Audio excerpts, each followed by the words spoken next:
Greetings, everyone, and welcome to another edition of Lesser Known But Awesome Heroes.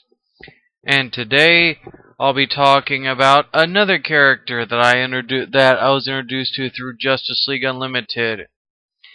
Yes, that's right. Today, I'll be talking about actually the two legacies, more or less. Dealing with the heroic gunslinger. Well, technically, the very first one was a heroic, cowboy gunslinger of sorts, but you get the point. Today I'll be talking about the various incarnations of the DC character Vigilante. Hero or anti-hero, whichever one you want to call it. Now, the original very first Vigilante was Greg Sunders, who was a Wild West character during the Golden Age, and he debuted in Action Comics issue 42 in November of 1941. Interesting fact about Sunders is that he was actually one of the very first DC Comics characters to be adapted for live-action film. He actually beat Superman by 1 year. And that an age-old serial spaghetti western was made based on the character. He's been part of these. He was created by Mort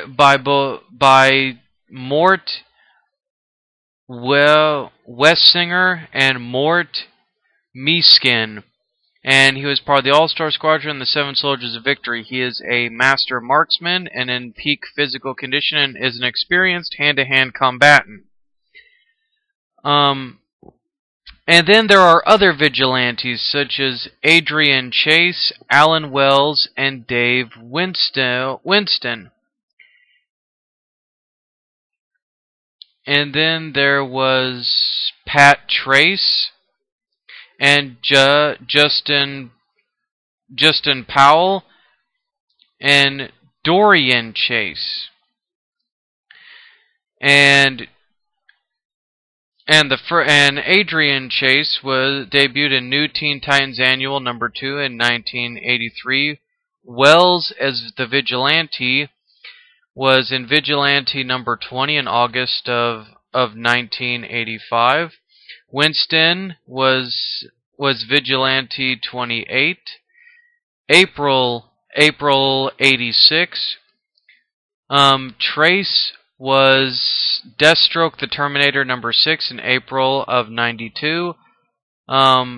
Justin Powell was Vigilante Volume 2 number 1 in November of 05. And it appears that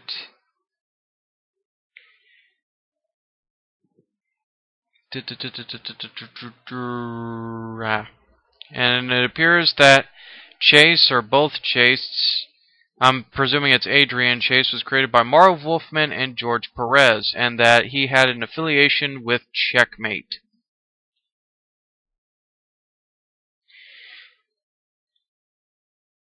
And we shall now move on to Greg Sunders' origins, and then I'm going to attempt to do this whole entire thing. Wish me luck, guys. Okay, the original Vigilante was a Western-themed hero who debuted in Action Comics number 42. I already went through all that. The origin of Vigilante was straightforward, as was typical 1940s mystery men. Greg Sanders, the spelling was changed to Sunders in the 90s. Grandfather was an Indian fighter, and his father was a sheriff in Wyoming. As a young man, Saunders moved east to New York City and became a country singer. Radio's Prairie Trouble Bore, or Trouble a Brew. Greg returned to his home after his father was killed, bringing justice to the gang of bandits who killed the sheriff during a stagecoach holdup. Afterwards, Saunders devoted his life to battling criminals in the same manner, taking the Western-themed identity of the Vigilante. A slight revision to this came a few months later when it was explained that the stagecoach was used to transport gold from a mine, and that the bandits were actually Easterners, since the idea of a stagecoach heist in modern times was improbable. The Vigilante, like many heroes of the era, acquired a sidekick to aid him in his crime fighting.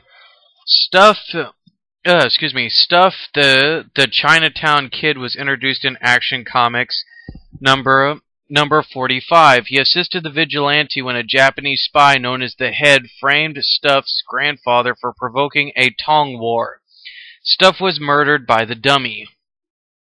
The majority of the Vigilante's solo adventures were against non-powered costumed criminals. He was an excellent brawler, trick shooter, sharpshooter, horseman, and motorcycle rider, and an expert with a lasso or lariat, whichever one you want to prefer there. I'll say lasso. These skills gave him an advantage over his adversaries in these adventures, centered predominantly in New York City. The Vigilante fought few foes who could be considered real supervillains. His arch foes were the Dummy, a brilliant weapons inventor and professional killer who resembled a ventriloquist dummy both in size and facial features, and the Rainbow Man, who committed crimes with a color motif. Vigilante also encountered the Rattler on several occasions, as well as the Fiddler and the Shade. Though the latter two villains were not the same foes that battled the Golden Age Flash, Jay Garrick. Sunders was also a member of the Seven Soldiers of Victory, also known as the Law's Legionnaires, one of the earliest superhero teams appearing in leading comics. In these adventures, his sidekick Stuff never appeared, being replaced by an old, somewhat cantankerous man named Billy Gunn. Vigilante was also one of the few superhero features to survive the end of the golden age of superhero comics, lasting as a solo feature until Action Comics 198 in 1954, when he was permanently replaced by Tommy Tomorrow. Vigilante was revived in the 70s in the pages of JLA. When the Seven Soldiers of Victory were brought back into active continuity, like Green Arrow, his Earth 2 counterpart was a lost member of the Seven Soldiers, but he did not participate in the JLA-JSA quest to rescue them. All the members were hurled through time after defeating Nebula Man, except for Wing, who was killed. The Silver Age Green Arrow, Black Canary, and Johnny Thunder and Thunderbolt saved Vigilante from a tribe of Native Americans in the Old West who felt that eventually the white man would take over their land. The Earth One's Vigilante contact with the League was limited to a two-part story where he aided the JLA against aliens determined to overpopulate the planet. Overpollute the planet. He remarked, populate, pollute. I don't know. People really need to learn how to spell. He remarks in his first appearances in Action Comics that the League did help him reestablish his career, even providing him with a new motorcycle. World's Finest Comics issue number 214 had him teaming up with and saving the life of Superman. His marksmanship allowed him to shoot a silver bullet at the shadow of a werewolf who, being a magical creature, was about to kill the Man of Steel. He also received a periodic feature in the pages of Action Comics drawn by both Mike Strowski and Gray Marrow, and also in World's Finest Comics. The short-lived series in World's Finest culminated in the Vigilante coming to Gotham City to meet his old partner Stuff, only to find his friend murdered by his old enemy, the Dummy. At the end of this series, Vigilante rode off with Stuff's son, who had been trained by Richard Dragon. Vigilante would appear sporadically as a superhero in DC Comics, having been established as running a dude ranch in Mesa City, the former home of Western hero Johnny Thunder. In Grant Morrison's Seven Soldiers issue 0, the Vigilante establishes a new Seven Soldiers of Victory to battle the monstrous spider of Miracle Mesa. He is apparently killed alongside the rest of the team, only to reappear as a ghost in Bulleteer Issue 3, also part of the Seven Soldiers series. He attempts to recruit a new team of 7 to further battle the threat of the Sheeta. He claims Bulleteer's actions will allow him to rest. He returned in Superman's pal Jimmy Olsen. He appears alive as the sheriff of Warpath, a town on the Mexican border formerly known for supervillain activity. Olsen's narration notes that Sunders has been dead and come back to life, but does not go into detail. He also notes that Sunders appears younger, though he clearly retains all his past experience. Now, we go into the other vigilantes. The character was revived and updated in the 1983's New Titans Annual #2 by Marv Wolfman and George Perez. His identity this time was Adrian Chase, a New York district attorney whose family was killed by mobsters. This caused Chase to seek justice in his own way as the vigilante. The character was one of the first amoral characters in American comic books, influenced by the character the Punisher from Marvel Comics and the Executioner series of novels. His initial appearance gained him his own ongoing series, which was initially written by Wolfman and later included such writers as Alan Moore and Paul Kupperberg. In the earliest issues of the series, it was shown that Adrian took pains to make sure he did not kill his enemies, unlike the Punisher. He would regularly use non-lethal weaponry to disable his opponents. However, in issue 37, he allowed a police officer to die as a direct result of his actions. He then became more violent and cared less about who was caught in the crossfire. Throughout this series, Chase was tormented over the justice of his actions and the pain it had brought upon others. As early as the second issue of the series, Chase flirted with abandoning his costume identity after he savagely beat an ex-con who turned out to be innocent. Eventually, he abandoned his identity as vigilante, believing that he could be both more effective and also happier as a judge. However, during his absence, the identity of vigilante was assumed in succession by 2 of his friends without his knowledge. The first of these was fellow Judge Alan Wells, who operated in a much more violent manner, even executing petty thieves. Chase eventually tracked down and killed this incarnation of vigilante without realizing it was his friend. The incident led to increased guilt on Chase's part and also increased scrutiny from a law enforcement task force headed by Harry Stein as he attempted to cover up Alan Wells' role as vigilante. And shortly after this, Dave Winston, Adrian Chase's bailiff, assumed the vigilante role. Refusing to kill, he traded on the fierce reputation of the vigilante to intimidate information out of criminals. He was murdered by Peacemaker while attempting to stop the hijacking of a plane which Chase was on. In the wake of Winston's death, Chase once again assumed the role of vigilante, feeling it was the only way to protect those he truly loved. Seeking revenge on Peacemaker, the out-of-shape Chase was beaten in a fight and unmasked on live TV, therefore ending his secret identity and forcing him further into the role of vigilante.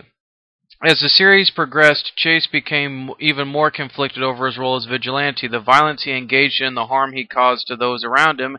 He also became increasingly mentally unstable, alternating between the bouts of enraged violence, paranoia, and terrible remorse for his actions. Near the end, he even resorted to murdering innocent police officers who got in his way. His mounting guilt culminated in the final issue of his series, issue 50, where, after contemplating the course of his life, he committed suicide. Before his death, he frequently battled Cannon and Saber and Electrocutioner. Adrian makes an appearance in the Day of Judgment Limited series as one of the dead heroes in Purgatory. He and the others run interference, battling the Guardians of the Realms so other living heroes can escape with the soul of Hal Jordan. As stated in issue 5 of the limited series, Adrian's rebellious battle against the Guardians earned their cases review by Heaven. Pat Trace. Okay, here we go. Pat Trace. The next vigilante was Patricia Trace, a rogue Gotham City police detective who teams up with Deathstroke the Terminator in the aptly named series written by Marv Wolfman and George Perez. Trace found the gear of the second vigilante and adopted the guise. She was also Deathstroke's lover. She first appeared in Deathstroke Terminator number 6 in Deathstroke the Terminator number 11. She takes up the uniform of the vigilante and was trained by Deathstroke and soon started working alone. Now, we move on. However, in late 2005, DC published a Vigilante miniseries written by writer Bruce Jones and artist Ben Oliver. The identity of the title character was initially left mysterious, but eventually this was a new incarnation of the character. His name was Justin J. Stutter. When he encountered a murderer as a child, he created a second persona in his mind, the Vigilante. Jay at some point changed his name to Justin Scott Powell and became the Vigilante subconsciously. While Powell was unaware of the Vigilante persona, the Vigilante knew about Powell. At the end of the miniseries, Powell was able to reconcile the two personalities. This Vigilante was last seen alongside Wild Dog and the current Crimson Avenger on a rooftop in the Great Battle of Metropolis, raining bullets down on the Trigger Twins, the Madmen, and the Second Spellbinder, and others in Infinite Crisis number 7. The most recent Vigilante appeared in Nightwing issues 133 to 137. While he wears a costume similar to Adrian Chase's, it is a new Vigilante under the mask. Note that Marv Wolfman had pointed out the 321 Days arc was cut short by 2 issues due to Batman R.I.P., which required the Nightwing title to feature in it. So the final story, as seen, ended without any clear closure to any of the characters. This Vigilante also appears in Gotham Underground, set after his initial encounter with Nightwing. He is shown to be a formidable fighter, but is defeated easily by Batman. Following the events of Vigilante number 1 in February of 2009, the new Vigilante is seen out of costume for the first time and is referred to by his ally, JJ, as Dorian.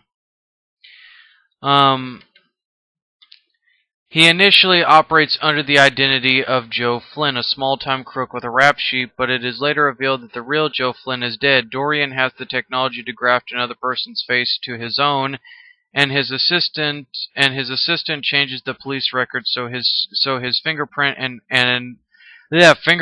DNA point back to his fake identity. And at the end of the first story arc, Dorian abandons the Joe Flynn identity and begins to make preparations to assume the new identity of a dead and forgotten criminal. Okay, where were we? Oh yeah. And it is also revealed that Dorian is the brother of the late Adrian Chase in Vigilante number 9. Little is known about his past, but his wife is dead, and he served time in prison for his work with the mob. At one point, JJ warns Vigilante about the dangers of pushing himself to the point of destruction, commenting that he saw it happen with Adrian Chase. Vigilante describes his predecessor as a fool. This Vigilante plays an important role in the Death Trap crossover with the Teen Titans and the Titans. He targets the unbalanced Jericho for assassination, bringing him into conflict with various heroes.